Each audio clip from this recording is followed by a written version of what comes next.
Bismillahirrahmanirrahim. Elhamdülillahi Rabbil alemin. Vessalatu vesselamu ala aşrafil mursalin ve ala alihi ve ashabihi ecma'in. Merimdi, urayımdı, Allah Teala çeksiz maqtolar bolsun. Jana süýütli Peygamberimiz Muhammed sallallahu aleyhi ve sellem ve salam jana salavatlar bolsun.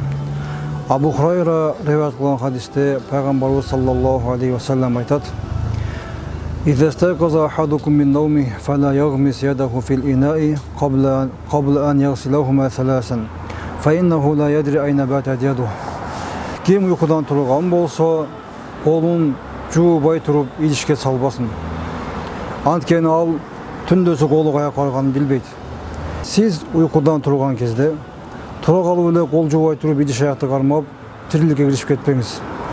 Uykudan turgan kezde albette kolunuzdu 3 jolu juup, anan idiş karmаңыз. Antkeni bul tazalıktın en başatı. Kebir adamlar uykudan tura kalıp ele kolun juubastan idişin karmap, çayın koyup, daha bir neslelerdi kılıp жүрüşет. Бұл туғаным тура емес. Peygamberimiz hadis eskерткендей, uykudan turgan кезде kolunuzdu жууп, анан тирилик аралашыңыз. Анткени түнө уктаган кезде колубуз каяка барганын билбейбиз, кол көбүнчө түктүү жерлерге көп барат дейт. Ошондой эле тазалыкка дагы бизге көбүрөөк себеп болгон. Ошондой эле биздин жашообузда бизди оору сыркоодон көбүрөөк алыс кылган бул идиштерди ачык калтырбоо, сууну, тамактарды ачык калтырбоо. Peygamber sallallahu aleyhi ve sellem bir hadisinde aytat: "Keç kirген кезде, gün batıp karаңгы каптay баштаган кезде балдарыңарды үйгө киргизгиле. Жана сырткы эшиктериңерди жапкыла. Ачык калган идиштерди оодарып койгула.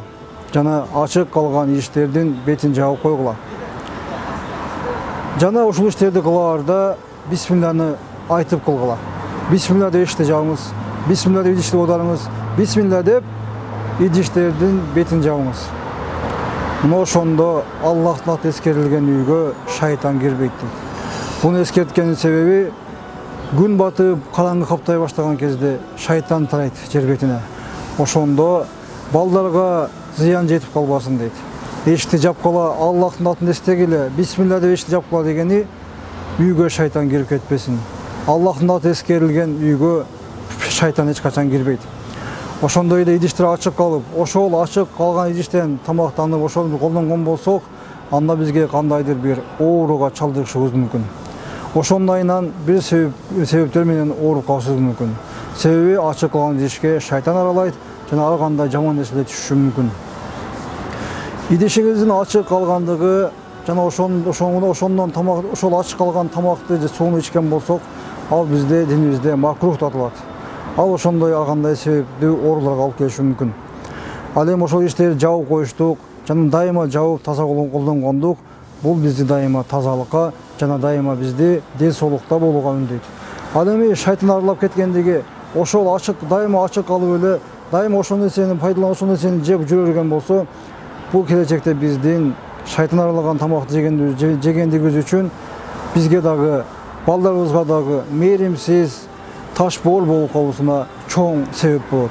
Андыктан тазалыкка жана ушул айтылган сөздөргө терең көңүл коюп, амал кылууга аракет кылыңыз. Ассаламу алейкум ва рахматуллахи ва баракатух.